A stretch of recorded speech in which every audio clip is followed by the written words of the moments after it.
Kung nag-ibang bansa ako, yun yung gusto kong gawin. Yung manood lang, diba, ng mga tao, ng mga dumadaan.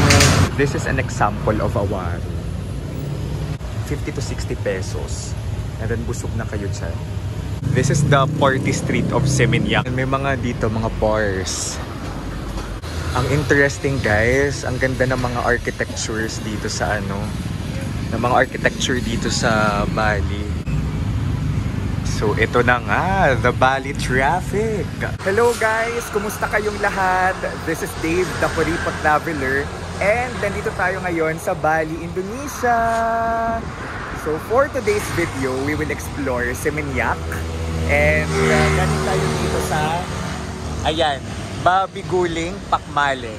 So yung Babi Guling, isa yan sa mga dish na dapat talaga natin matry kapag tayo nasa Bali. Yan yung parang lechon nila dito. So insert yung clip nung kinain ko. Pero now, solo trip to guys, and hindi tayo naka-leave. So we're working from Bali. It's really one of my bucket list na makapag-travel sa Bali and at the same time work. Lalo na sa hostel ko kasi ang ganda ng hostel. Speaking of hostel, you can book your hotel or hostel or activities via Klook, okay? And you can get discount 5% off sa inyong hostel or hotel kapag gamitin niyo yung promo code ko kung kayo mag-travel abroad or even in the Philippines, okay? So for now, wait, mag-book tayo ng Gojek kasi yun yung transportation natin dito, yung Gojek, yung motor, yun yung ride-hailing app nila guys. And mura lang siya, okay? Actually from airport to Seminyak, nasa around 100 pesos lang yung binayaran ko sa Gojek. Okay. Tara guys, this is Seminyak. Sunset Road.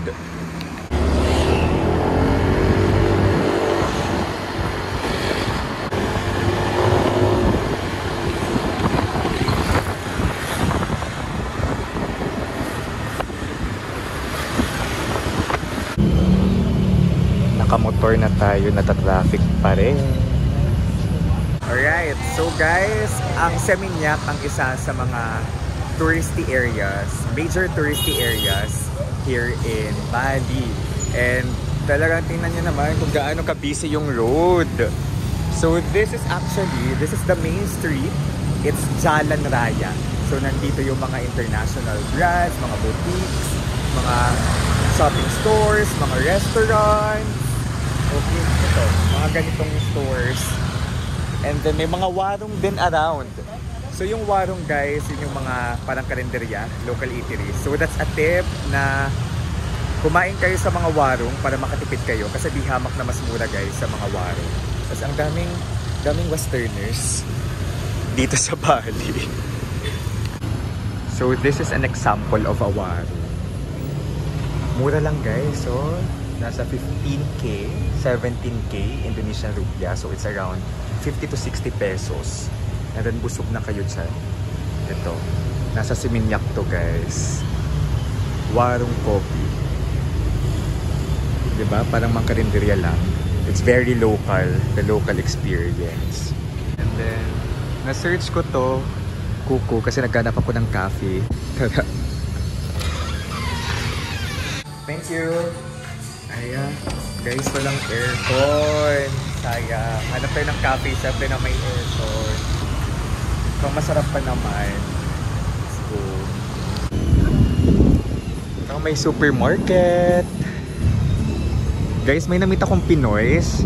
Talagang nagluluto sila kasi more than almost a month sila dito sa Bali. So may ano sila, market day and they cook. Nagdala talaga sila ng lutuan galing Pilipinas, guys. Ah, this is nice. Ganda pang display sa bahay, guys. I just wanna find a good cafe around the area where I can sit. Good ambience. Sana may masite tayo. Dito rin actually sa Seminyak, yung mga famous na bars and clubs here in Bali. Actually may ano dito, LGBT night scene. As in yung may mga drag queens, yung mga go-go dancers. Ano yung go-go dancers? Yung mga nakapalit na sumasayaw. Dito din yung sa Seminyak. And nakakatuwa lang mag-solo travel kasi we're able to meet different kinds of people. Tapos yung mga iba't ibang lahi din. And may sense of independence. Ay wait, ito. Parang ito yung mga pampasalubong. This is a nice souvenir. Yeah. Ito pa. 150k. 290. So yung 80 ay around 200 plus na yan. In pesos. Ito mga keychains. So yung mga display sa bahay, nakita natin mga souvenir. Around 100 to 200 to 300 yung price range. Tingnan natin to.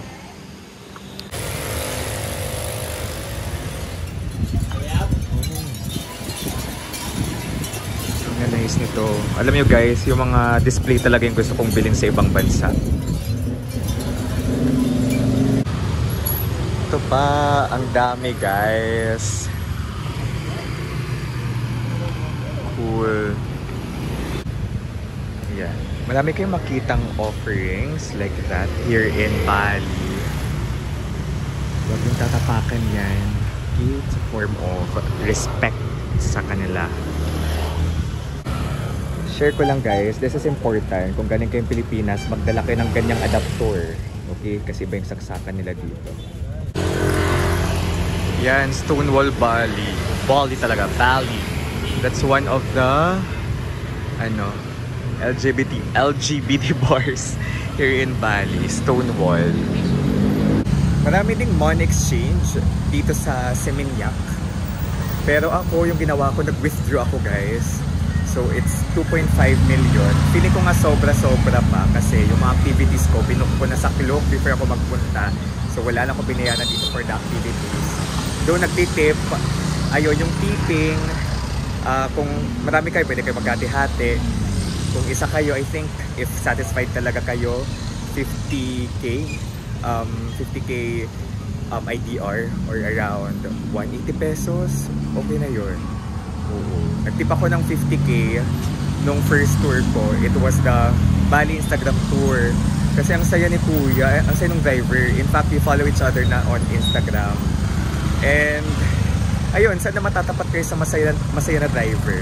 Kasi it makes the experience more fun. Nagpapatugtog lang kami ng mga OST ng K-drama. Kasi favorite din niya. May kasama din kasi kaming Korean nung nag-tour kami. So, kung may mga tours, usually din Seminyak yung pick up. Oh, wow. Ang interesting guys, ang ganda ng mga architectures dito sa ng mga architecture dito sa Bali. Yan no. Alam mo yung may mga sharp na mga edges. This one, Kamplong Tanduk. This is the party street of Seminyak, guys. Gusto nyo check it out. Ayan, may mga dito, mga bars. Yeah. So, I think the nightlife starts at 8 to 10 p.m. Kasi nakita ko may yung mga bars dito ay nagbubukas ng 8 p.m. Eh ako, nakapag-party na tayo nung Saturday sa Atlas. It's the biggest beach club. I mean, it's the biggest club, nightclub in Bali.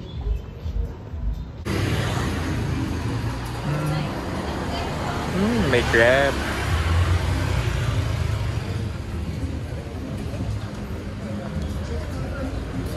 Normal na lang dito guys na makita kayo ng mga naka-topless. Maganda ang katawan. Ito, basta guys, itong street na to, daming clubs dito and sports bar na pwede nyong itry.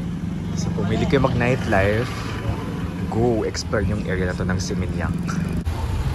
So nag-research na tayo ng mga cafes around, pati sa internet. Actually, dito yung pinakamura. Tapos mukhang ganda ng ambience.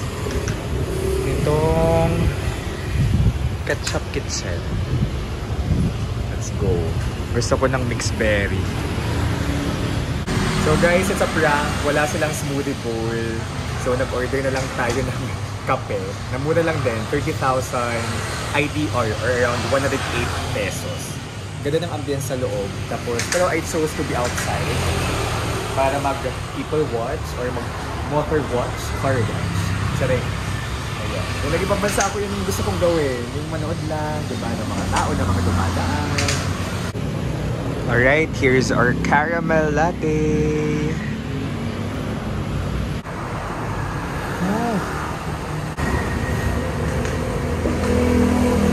Heaven, my God. Masarap. So, this is their best seller. Tapos may wifi sila, guys. Malakas yung wifi nila. Na-connect ako. Refreshing. For only 108 pesos. So, ito na nga. The Bali traffic. Kaya yung mga tao talaga, travelers, they prefer to, especially yung mga long-term na bakasyon, they prefer to rent na lang yung mga, yan, motor. So it's almost 6, guys, and nakapagpahinga na rin naman tayo dito sa cafe, and then nakapag-reply sa email, sa chat. So I feel like I've been productive today. Nakapag-meeting, nakapag-work, and feeling ko, guys, gusto ko na siyang gawin, yung mag-travel, and then hindi whole travel ay naka-vacation leave ako. May parts ng travel na mag-work pa rin ako para makatipid tayo sa leave. And okay naman, masaya naman sa feeling and fulfilling. Kasi feeling ko may nagagawa ako within the day na productive pa rin. Kesa sa mag-cafe lang, you know, upo-upo lang. Gusto ko yung feeling ng nagka-cafe tapos may ginagawang work. Feeling ko, ako lang yun feeling ko, ibang level yung productivity kasi at the same time, nagbabakasyon and nagtatrabaho. Pero kanya-kanya lang din naman tayo. Kayo guys, peg nyo ba yung ganun? Pero ako siguro moving forward, maglalaan din ako ng araw na naka-work from home ako. Kasi again, my work still allows me to work from home. That's why I'm able to travel and bring my work. So ayun, kung kayo guys ay mag-travel, experience din yung cafe culture, punta kayo sa mga cafe-cafe, tapos experience yung local, ang cafe culture, kasi masaya din siyang experience. So here from Bali, babalik na tayo sa sa Canggu, here from Seminyak. This is Dave, the Kuripo Traveler. And guys, let's live our best life. Bye-bye!